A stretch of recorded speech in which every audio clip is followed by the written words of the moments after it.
if we actually want to climb this staircase, we have to start at the foundational step, which is right there in James verse 7. And that verse lays out this dual command, which is submit to God, resist the devil, and he will flee from you. Submit and resist.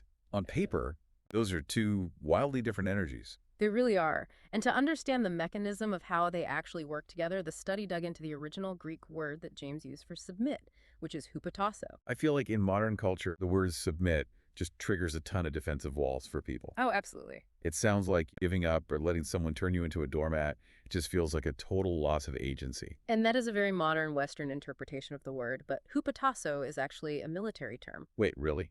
A military term? It literally means to intentionally yield or to fall into rank. So it is not about being crushed into submission against your will. It's a highly strategic, totally voluntary choice to place yourself under a trusted authority. Okay, let me make sure I'm tracking this. Uh-huh. So it's less about waving a white flag and giving up and more about realizing like, oh, I'm in the wrong battalion and actively choosing to fall in line behind a much stronger general. Precisely. That is exactly it. And the order of operations in verse 7 is the entire secret.